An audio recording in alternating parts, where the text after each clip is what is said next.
জম্মু ও কাশ্মীর ভ্রমণে আমি সবার প্রথমে গিয়েছিলাম জম্মুর কাটরাতে বৈষ্ণোদেবী দর্শন করার জন্য।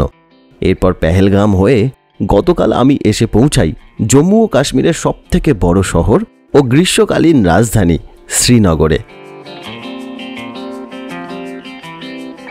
এখান থেকে আমরা অন্যান্য বিভিন্ন জায়গায় ভ্রমণ করব। চলে যাব বরফের রাজ্যে। তবে 5200 ফুট উচ্চতায় থাকা এই অপূর্ব শৈল শহরকে আগে ভালো করে চিনে নেওয়া দরকার, দেখে নেওয়া দরকার।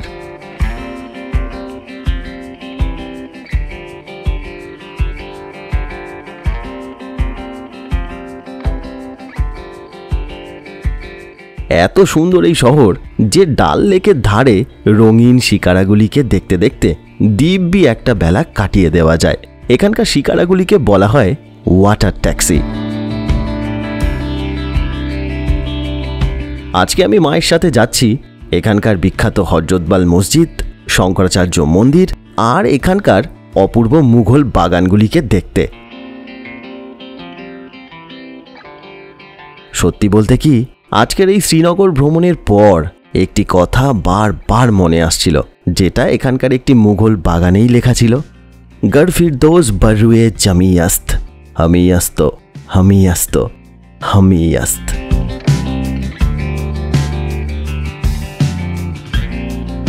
এই পৃথিবীতে স্বর্গ বলে যদি কোনো জায়গা থাকে তাহলে সেটা এখানে এখানে এখানেই।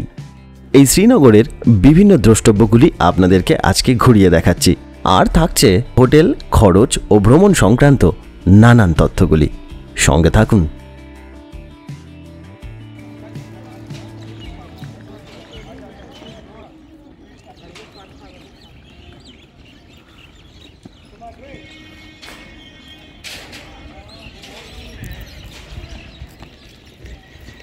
অনন্তনাগ স্টেশন থেকে আমরা ট্রেনে করে চলে আসি শ্রীনগরে। স্টেশন থেকে হোটেল পর্যন্ত অটোতে যাওয়ার ভাড়া 400 টাকা, শেয়ার গাড়িতে জনপ্রতি 100 টাকা, আর একটি পুরো গাড়ি রিজার্ভ করে নিলে খরচ পড়বে 600 টাকা। আমরা শ্রীনগরের ডাল গেটের সামনে 4 মাথার মোড়ে একটি হোটেলে উঠেছিলাম। হোটেল ইসফান।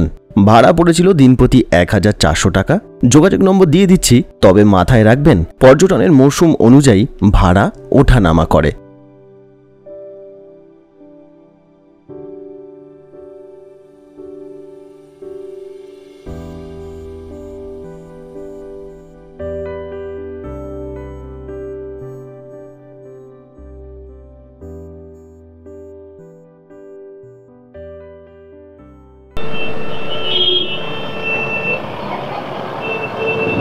সুপ্রভাত। আজকে 19শে মার্চ মঙ্গলবার। আমি এখন আছি জম্মু আর কাশ্মীরের গ্রীষ্মকালীন রাজধানী শ্রীনগরে। এই হোটেলটায় আমি আছি। হোটেলটা মোটামুটি ভালোই, খারাপ নয়। তা আজকে আমাদের শ্রীনগর ভ্রমণের প্রথম দিন। আজকে আমরা ঠিক করেছি এখানে চারপাশে যে জায়গাগুলো আছে সেই জায়গাগুলো আজকে আমরা ঘুরে দেখব। তাই এখানে সামনেই হচ্ছে ডাল গেট, আর ওই ডাল গেটের চারপাশেই হচ্ছে সব বিভিন্ন ঘুরতে যাওয়ার জায়গাগুলো। তো আজকে আমরা ঠিক করেছি যে মুঘল গার্ডেন্স যেগুলো আছে সেগুলোকে ঘুরে দেখব। তাই সামনে হচ্ছে ডাল লেক, তার বাম দিক দিয়ে একটা রাস্তা চলে গেছে হযরতবাল মসজিদের দিকে। তো সেই জন্য ওই রাস্তাটাকে বলা হয় হযরতবাল রোড বা দরগা রোড। আর ডান দিকে যে রাস্তাটা সেটাকে বলা হয় বুলেভার্ড রোড। আর একদম সামনে যে রাস্তাটা সেটাকে বলা হয় ফরশোর রোড। তা আমি আজকে একটা অটো ঠিক করেছি। এই আমার সামনেই হচ্ছে অটোর যে স্ট্যান্ড, সেখান থেকে 1 মিনিট। তা ওই এখানে রেট হচ্ছে 1500 টাকার মতো। তা আমি একটু দরদাম করেছি, তা ওটা 1300 টাকায় রাজি করেছি।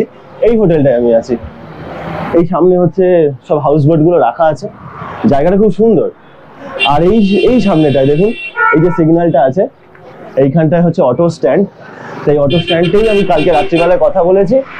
এখন ওই 9:45 বাজে, আমরা বেরিয়ে পড়ছি চারপাশের জায়গাগুলো ঘুরে দেখার জন্য।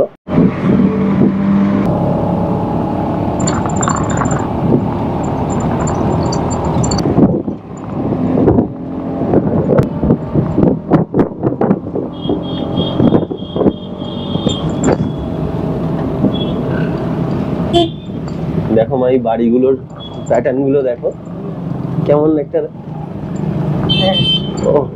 একদম আমরা মানে পুরোনো জায়গাটা এখন কিন্তু দেখতে পাচ্ছি। দেখো পুরনো পুরনো সব বাড়িগুলো এখন এখানে আছে। हमको ये रास्ता ही नहीं है, আচ্ছা तो जाना दूसरे रास्ते से, আচ্ছা আচ্ছা दूसरे भाभी दिया रास्ता। আচ্ছা। ও কি লাগছে দেখো এই জায়গাগুলো। হ্যাঁ হ্যাঁ হ্যাঁ খেলা করছি।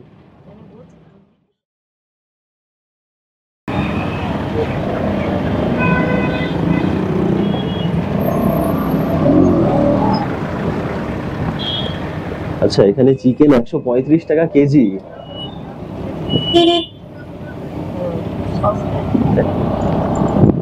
সেই তো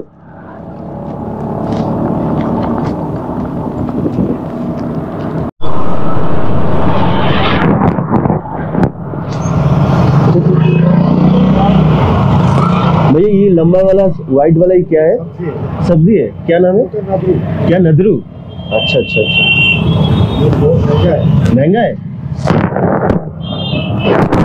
पानी से जैसे फूल निकलता है ना, हाँ हाँ हाँ हाँ हाँ ये उससे नीचे होता है, इसी को फूल कहते हैं। अच्छा ये फूल है क्या? पहले निकलता फूल, अच्छा। फिर बनता है। अच्छा अच्छा फूल के ऊपर ये आता है हाँ, पानी में। पानी में। अरे आपको देखा ना? हाँ हाँ हाँ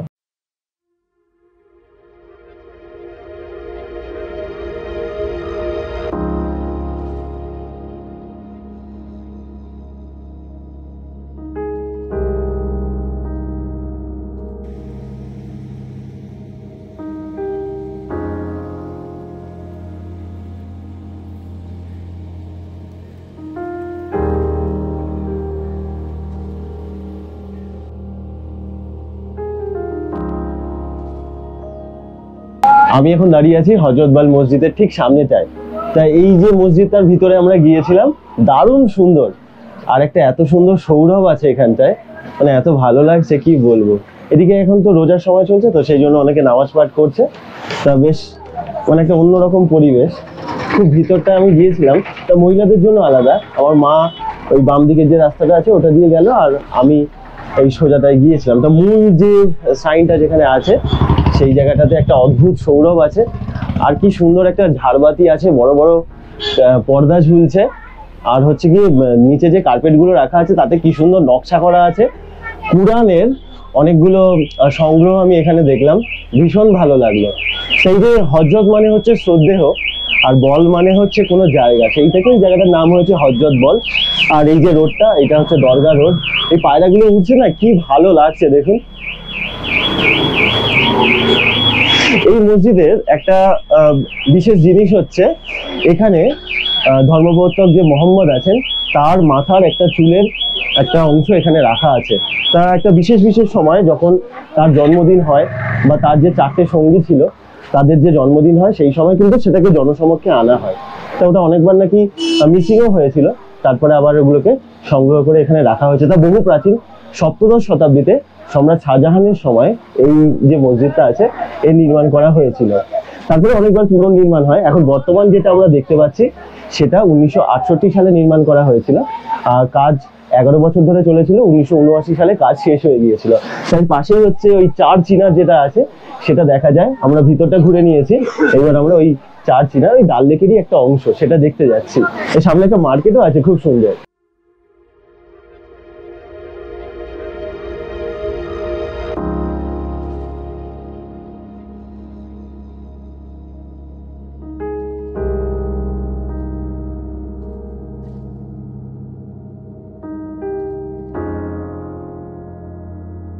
আচ্ছা, আমাদের হযরতবল মসজিদ থেকে এখন আমরা যাচ্ছি হচ্ছে শালিমার বাগের দিকে।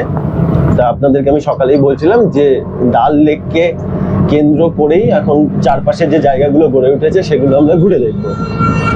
তাই এবার ধরুন বাম দিকের রাস্তাটা তো দিয়ে আমরা এলাম হচ্ছে হযরতবল মসজিদ, এবার ঘুরে আমরা ডান দিকে আবার যাচ্ছি, তারপর আমরা হোটেলে ফিরে যাব।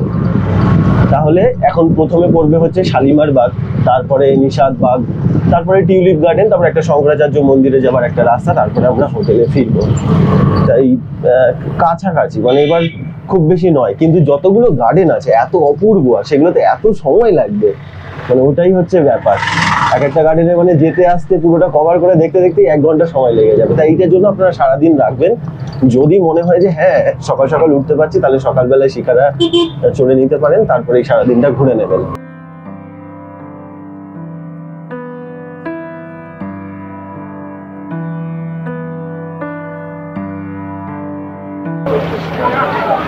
আচ্ছা, 24 টাকা টিকিট, ছোটদের 12 টাকা, বড়দের 24 টাকা। আমি এখন আছি শালিমার বাগে। তা ঢুকেই কিন্তু আমার মনটা খারাপ হয়ে গেল, কারণ এই ঝর্ণাগুলো যেগুলো আছে সেগুলো চলছে না, মেইনটেনেন্সের কাজ হচ্ছে। 1 বছর সময় লাগবে এই ঝর্ণাগুলো শুরু হতে এখনো। তা ঠিক আছে, মেইনটেনেন্স হোক, এত সুন্দর এই জায়গাটা, যদি ঝর্ণাগুলো চলে আরো সুন্দর লাগে, তাও ভালো লাগছে। আমার পিছন দিকে দেখুন না, সব চিনার গাছ, পাতা এখনো আসেনি, পাতা আসতে এখনো 15-20 দিন সময় লাগবে।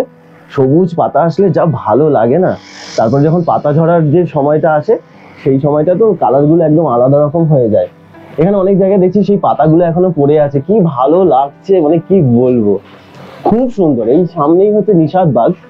তা নিষাদ বাগ নির্মাণের অনেক আগেই কিন্তু এই বাগানটাকে নির্মাণ করা হয়েছিল। 1619 সালে সম্রাট জাহাঙ্গীর তার যে প্রিয় পত্নী নূরজাহান তার জন্য এই বাগানে নির্মাণ করেছিলেন। তা যখন তিনি নির্মাণ করেছিলেন না, তা এর নাম হয়েছিল ফারাবাক্স। তারপরে সম্রাট শাহজাহান তিনি 1630 সালে এর আরো সম্প্রসারণ করেন, উন্নয়ন করেন, তখন তিনি নাম রেখে দিয়েছিলেন ফেইজাবাক্স। আমার বাড়ি হচ্ছে হাওড়ায়, তা আমার বাড়ির কিছুটা কাছেই হচ্ছে শালিমার। তা আমি ভাবি যে শালিমার নামটা কোথা থেকে এলো, অনেকদিন ধরে ভাবি। তাই এই শালিমার বাগ নিয়ে পড়াশোনা করছেন, তাই একটুখানি মানে এই সামান্য পড়াশোনা করছেন, তা জানতে পারলাম যে আরবি ভাষায় শাহ আল ইমারত বলে একটা শব্দ আছে, যার মানে হচ্ছে একটা বিশেষ বাসস্থান, বিশেষ বাড়ি। তা সেই থেকে ওই শালিমার কথাটা এসেছে। এই পুরো চত্বরটা হচ্ছে 12.4 হেক্টর জায়গা জুড়ে বিস্তৃত। দারুণ সুন্দর লাগছে, দারুণ। ওখানে না সব সাদা সাদা ফুল ফুটে আছে, কি ভালো লাগছে। তা গ্রীষ্মকালে যখন খুব গরম হতো, তখন মুঘল যে সম্রাটরা আছেন তারা হাতির পিঠে চড়ে বরফের রাস্তা দিয়ে তারা এখানে আসতেন তীর পাঞ্জাল ধরে। একবার ভেবে দেখুন কি ছিল সেই সময়টা। এই যে সাদা ফুলটা আছে এখানে, এই গাছটা কিন্তু খুব ভালো লাগছে। যদি আপনারা এপ্রিলের দিকে আসেন না, দেখবেন আরো সব ফুল গাছ এখানে হয়ে থাকে, ভীষণ সুন্দর লাগে। আচ্ছা, এখানে না অনেকে গাইডের জন্য বলছে, আপনারা যদি মনে করেন যে আরো বিশেষ কিছু জানবেন, আরো বিস্তারিত ভাবে জানবেন, অবশ্যই এখানে একটা গাইড নেবেন, তারা ভালোভাবে আপনাদেরকে সবকিছু জানিয়ে দেবে, বুঝিয়ে দেবে।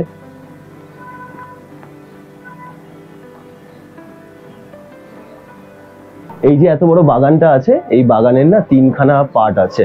তো এখানে সব বিশাল বিশাল চিনার গাছ দিয়ে সাজানো আছে। তা এই প্রথমের যে পার্টটা, মানে যেখান থেকে আমি প্রবেশ করলাম, ঠিক সেই জায়গাটার পার্টটাকে বলা হয় যে দিওয়ানে আম। ওখানে জনসাধারণ, আম আদমি তারা ওখানে থাকতেন, তো সেই জন্য ওই জায়গাটার নাম হয়েছে দিওয়ানে আম। তারপরে এই যে মাঝের পার্টটা, এই পার্টটায় হচ্ছে বিশেষ বিশেষ মানুষ, বিশেষ বিশেষ অতিথি যারা ছিলেন, মানে খাস লোকেরা থাকতেন, সেই জন্য দিওয়ানে খাস। আর তারপরে একদম শেষের দিকে যেটা, সেখানে মহিলারা থাকতেন। তা আমরা আগ্রাতে গিয়ে বা অন্যান্য যে জায়গা আছে সেখানে গিয়ে দেখেছি, হ্যাঁ হ্যাঁ, তা আমরা দেখেছি যে মহিলাদেরকে তো সব জেনানা বলা হয়, তা সেই জন্য ওটা জেনানা বাগান, ওখানে অন্য কেউ প্রবেশ করতে পারতেন না। আরেকটা জিনিস হচ্ছে, এখন তো ঝর্ণাগুলো চলছে না, এখানে মোট 410টা ঝর্ণা আছে, কিন্তু এগুলো এখন চলছে না। এগুলো চললে যা লাগতো না, বাবা রে, আমার তো কেমন হয়। আসলে মেনটেনেন্সেরও দরকার আছে, কবে থেকে তো মানে এগুলো এরকম পড়ে আছে। এই দেখুন না পিছন দিকে সব কেমন হয়ে গেছে, ক্ষতিগ্রস্ত। আর কটা দিন পর দেখবেন এরকম পুরো একদম চেহারাই পাল্টে যাবে। তাই এই বাগানটা এত সুন্দর, এর থেকে অনুপ্রেরণা নিয়ে দিল্লিতে আর লাহোরেও কিন্তু এই শালিমার বাগ নামে আরো যে বাগানগুলো সেগুলো নির্মাণ করা হয়েছে।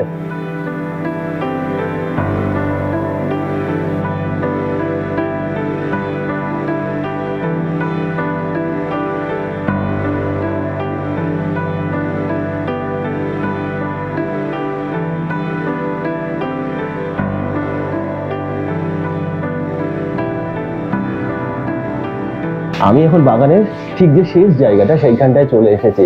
তাই উপরে যে নকশাগুলো আছে, যে কাজগুলো আছে, এগুলো কিন্তু সেই সময় বহু প্রাচীন। তাই এগুলোকে বলা হয় হচ্ছে বাদাম ডিজাইন। তা সেই এখন দেখবেন মার্কেটে যে শালগুলো বিক্রি হচ্ছে না, তাতে দেখবেন এই ডিজাইনগুলো কিন্তু করা আছে, খুব সুন্দর, কি সুন্দর করেছে। অনেকটা সোনালি রং দেওয়া আছে, নীল রং দেওয়া আছে, সব ন্যাচারাল রং দিয়ে তখন তো এই ডিজাইনগুলো করা হতো। এখনো তো কি সুন্দর আছে। আর এই যে লেখাগুলো আছে, এই যে এইগুলো তুমি প্লাস আমি, আমি প্লাস তুমি, এই লাভ লস এগুলো যেন না করলেই নয়, মানে করতেই হবে, সব জায়গায় এসে এগুলো করতে হবে, এত সুন্দর জায়গাগুলো এসে আর কি বলবো। আচ্ছা একটা কথা বলি আপনাদের, এখানে 410টা ঝর্ণা আছে। তা সেই সময় এই যে জায়গাগুলো আছে না, এই ছোট ছোট খোপ খোপ মতো, এখান থেকে জলটা আসতো আর এই ঝর্ণাগুলো দিয়ে জলটা বেরোতো, এখান থেকে বয়ে চলে যেত পুরো বাগানটার মধ্যে। তখন ওইখানটাতে না প্রদীপ দেওয়া হতো। এবার ভাবুন ওই জলগুলো যেগুলো আসছে সেগুলোর মধ্যে দিয়ে ফুলের পাপড়ি আসছে, অন্ধকার, হালকা আলো জ্বলছে, জলের মধ্যে তার রিফ্লেকশন হচ্ছে, কেমন লাগছে শুধু ভেবে দেখুন একবার। মানে কত শৌখিন ছিলেন তারা। আর আমাদের এই আমি তুমি তুমি আমি করে এই জায়গাগুলো শেষ করে দেওয়া হচ্ছে। একটা বিখ্যাত পারসিক লাইন আছে যাতে লেখা ছিল গর ফিরদৌস বারুয়ে জামিয়াস্ত হামিয়াস্ত হামিয়াস্ত হামিয়াস্ত, মানে এই ধরনীতে যদি স্বর্গ বলে কোনো জায়গা থাকে তাহলে সেটা এখানে এখানে এখানেই। এমনকি সম্রাট জাহাঙ্গীরের এই জায়গাটা এত প্রিয় ছিল, তিনি যখন মৃত্যু শয্যায় ছিলেন তাকে জিজ্ঞাসা করা হয়েছিল তার শেষ ইচ্ছা কি, তা তিনি বলেছিলেন কাশ্মীর, আর বাদ বাকি সব জায়গা আমার কাছে মূল্যহীন।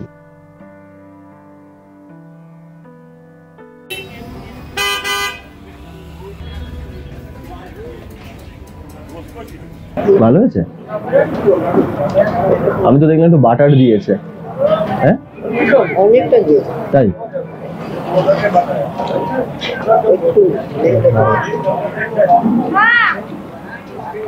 এই আমার উল্টো দিকে হচ্ছে শালিমার বাগ, তার উল্টো দিকে না এখানে অনেকগুলো খাবারের দোকান আছে, এখান থেকে আপনারা চাইলে কাবাও ট্রাই করতে পারেন। আমি ভাবছি যে এগুলো তো সব টুরিস্ট জায়গা, এখান থেকে আমি ট্রাই করবো না। আমি ভাবছি যে যেদিন বাজারে ঘুরবো সেদিন যদি একটা ভালো কোনো দোকান পাই সেখান থেকে কাবাব ট্রাই করে দেখবো। তাই এখানে কিন্তু মশলাগুলোও পাওয়া যায়, মানে আপনারা যদি মনে করেন কিনে নিয়ে গিয়ে বাড়িতে বানাতেও পারেন। আচ্ছা আমরা এখানে মশলা ধোসা অর্ডার করেছি, তা 110 টাকা করে আমাদের পড়েছে। বিভিন্ন রকম খাবার এখানে আছে, আপনাদের যদি মনে হয় আপনারা এখান থেকে খেতে পারেন। এইবার এখান থেকে আমরা চলে যাব হচ্ছে নিশাদবাগ।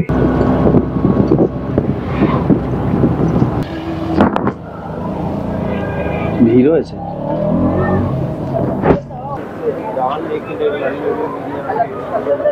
আমরা এখন নিশাদবাগে চলে এসেছি।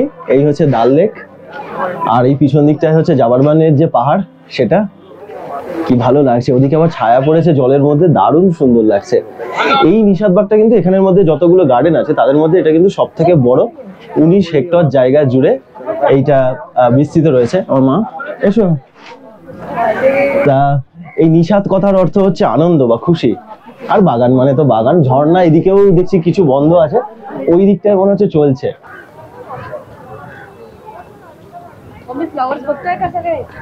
এই যে এত বিশাল বাগানটা আছে, তাই এই বাগানটা তৈরি করেছিলেন নূরজাহানের ভাই আসিফ খান 1633 সালে। তা এত সুন্দর বাগান যখন সম্রাট শাহজাহান এটা দেখেছিলেন, এত তার ভালো লেগেছিল, তা তিনি ভেবেছিলেন কি যে আমি এটার অনেকবার তারিফ করি, তাহলে হয়তো নূরজাহানের ভাই আসিফ খান আমাকে হয়তো এটা উপহার হিসেবে দেবেন। তিনি সম্রাট বলে কথা, এখন তিনি তিনবার এর তারিফ করেছে। এখন তারিফ করলে কি হবে, তার এত প্রিয়। আসিফ খান নিজেই এটার নকশা তৈরি করেছিল, নিজেই এটা বানিয়েও ছিল, তা সে দেয়নি। তা সম্রাট রেগে গেছে। পিছন দিকটা দেখুন না কি সুন্দর লাগছে। তা সম্রাট রেগে গিয়ে বলেছে যে এখানে যে ঝর্ণাগুলো আছে সব বন্ধ করে দাও, মানে বাগানটাকে যাতে বন্ধ করে দেওয়া হয়, মানে জনসাধারণ বা কেউ যাতে প্রবেশ না করতে পারে। এদিকে আসিফ খানের মন খারাপ, এত সুন্দর বাগান, ঝর্ণাগুলো সব বন্ধ করে দিল। তাই একটা গাছের তলায় বসে মন খারাপ করে বসে আছে। তো এখানে যে কর্মচারীরা ছিল তারা দেখছে যে আমার মুনিব, আমার মালিক মন খারাপ করে এরকম ভাবে বসে আছে, জলের যে সরবরাহটা আছে সেটা চালু করে দিয়েছে। ও যখন চলতে শুরু করেছে আওয়াজ পেয়ে আসিফ খান ছুটে গেছে, এই বন্ধ করো, তাড়াতাড়ি বন্ধ করো, সম্রাট জানতে পারলে তো আমাকে শেষ করে দেবে। এইবার জলের সরবরাহ বন্ধ করে দিয়েছে। তো যেরকম ছিল সেরকমই। নেই নেই নেই নেই নেই নেই অকেজ অবস্থায় সেটা বন্ধ ছিল। তা সম্রাট শাহজাহান কিন্তু এটা জানতে পারে। এই আসো। সম্রাট শাহজাহান যখন জানতে পেরেছে তখন ভাবছে যে এরা আমার এত কথা মেনে চলছে, আমি বন্ধ করে দিতে বলেছি বলে আবার বন্ধ করে দিল, কর্মচারী চালু করে দিল, তাও বন্ধ করে দিল। তা তিনি খুশি হয়। তা তাই এরা ভয় ভয় আছে যে সম্রাট জানে গেছে, আমাদের মনে হয় শাস্তি দেবে, কিন্তু না, উল্টে তিনি আবার এই যে বাগানটা সেটা চালু করার নির্দেশ দেয়। আর যেই কর্মচারীটা ওই কাণ্ডটা ঘটিয়েছিল, চালু করে দিয়েছিল, তাকে অনেক শাবাশিও দিয়েছিল, উপহারও দিয়েছিল।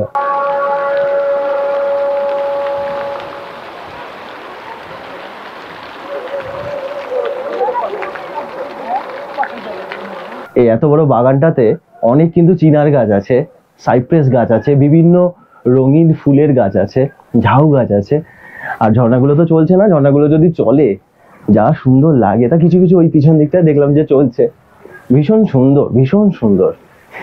এই এত বড় বাগানটায় 12টা চত্বর বা টেরাস আছে। তাই যে 12টি চত্বরে ভাগ করা হয়েছে সেটা হচ্ছে 12টি যে রাশিচক্র আছে তার হচ্ছে প্রতীক। তাই দুটো পার্ট, একটা জনসাধারণের জন্য আর একটা ছিল মহিলাদের জন্য। আর একটা জিনিস হচ্ছে কি, রাজকুমারী জহুবা বেগমকে এখানে না সমাধিস্থ করা হয়েছিল। না খেতে খেতে যাবো না। ভালো ভালো লাগছে, টক। আমরা এই টিউলিপ গার্ডেনের পাশ দিয়ে যাচ্ছি, তা আমি একটু খোঁজ নিলাম। আর উকিঝুঁকি ছোট ছোট এটা, আমি একটু উকিঝুঁকি মেরে দেখছিলাম যে কি ফুল হয়েছে। দেখছি যে সেরকম কিছুই নেই। তা ওরা বলছে যে পাইপ দিয়ে সব বসায় ওরা এনে, এখনো কাজ চলছে ভিতরে, তা হবে না। ওই বলছে যে 25 তারিখের পরে তারপরে ওটা খুলবে।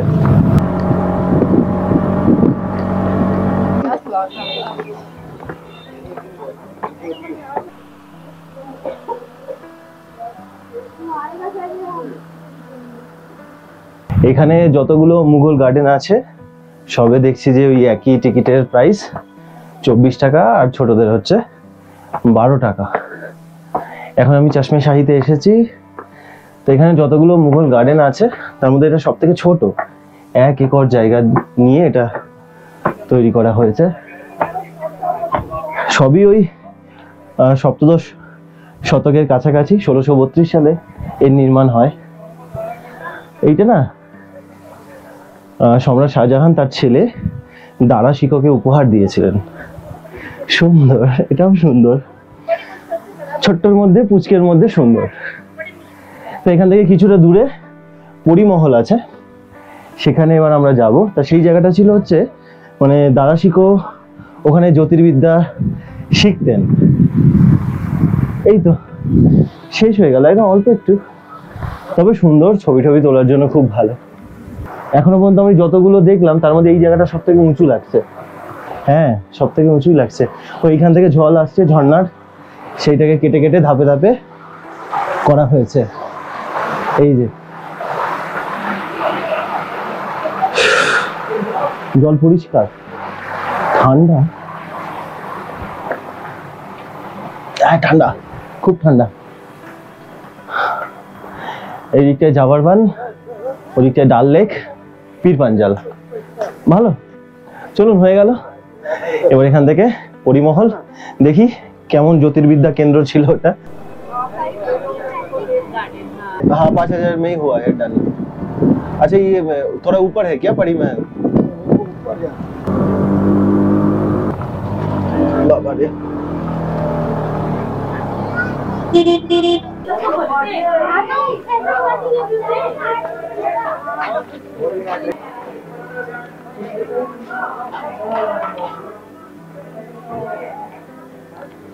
বাহ, এখান থেকে তো ভিউটা খুব সুন্দর।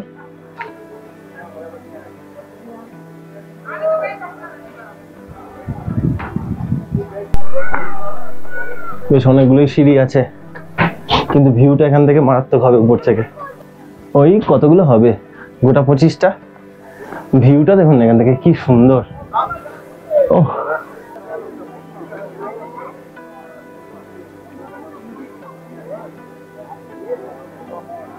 এখান থেকে ভিউটা কিন্তু খুব সুন্দর, মানে পুরো ডাল লেকটাকে এত সুন্দর দেখা যাচ্ছে। আর সেরকম কিছু নেই, এটা তো বললাম আপনাদেরকে যে একটা জ্যোতির্বিদ্যার জন্য ছিল, শেখার জন্য। তা দারা শিকো তিনি এখান থেকে সব শিখতেন। ছোট, বেশি বড় নয়, সিঁড়ি ওই ধরুন এই খান 40 কি একটু উঁচু উঁচু, ভালো, মানে ছবি তোলার জন্য খুব ভালো, ঠিকই আছে। আমার সব থেকে ভালো লেগেছে কিন্তু প্রথমেরটা, শালিমার বাগ। আসো। আচ্ছা, এবার আমরা এখান থেকে সোজা চলে যাচ্ছি শঙ্করাচার্যের মন্দির, কারণ 4টার সময় বন্ধ হয়ে যাবে।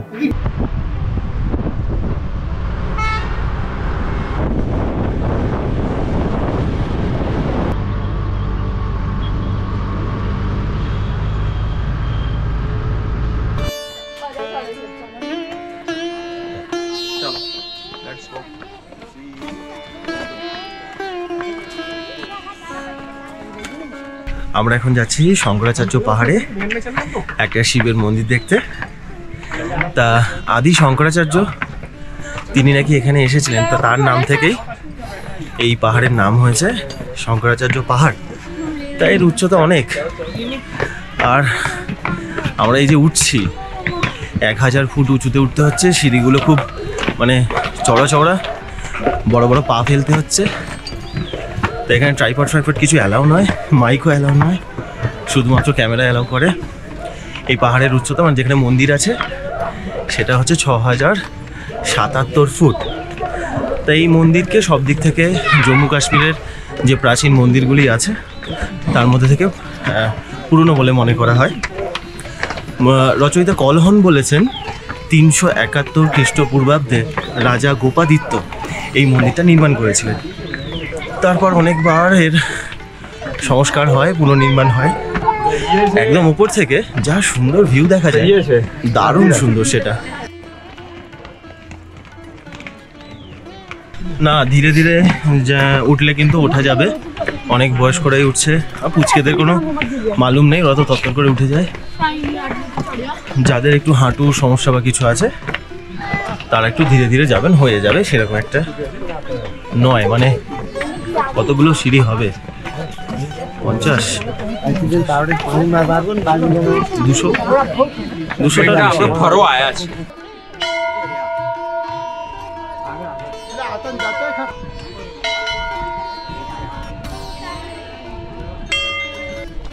সিঁড়িগুলো না বড্ড উঁচু উঁচু, কিন্তু বাবা অনেকটা করে পা তুলতে হচ্ছে।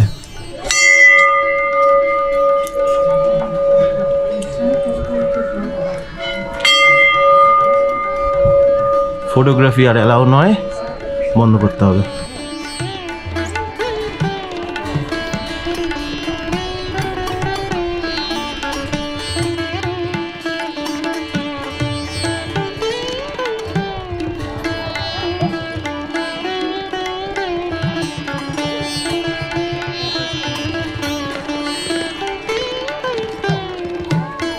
আমাদের দর্শন হয়ে গেছে।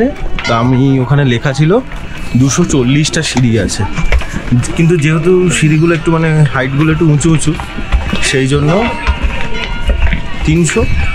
300টা ধরে চলুন আপনারা। মানে আমাদের ওখানে যেরকম সিঁড়ি হয় তার থেকে তো অনেকটা উঁচু, 300টা ধরে চলুন। ভ্রমণ সংক্রান্ত বিভিন্ন জায়গার ভিডিও আমি তৈরি করি। যদি আপনাদের এই ধরনের ভিডিও ভালো লাগে, চ্যানেলের সঙ্গে থাকতে পারেন, চ্যানেলটিকে সাবস্ক্রাইব করতে পারেন। অনেক ধন্যবাদ আপনাদের মূল্যবান সময় দেওয়ার জন্য। খুব ভালো থাকবেন, দেখা হচ্ছে পরের পর্বে।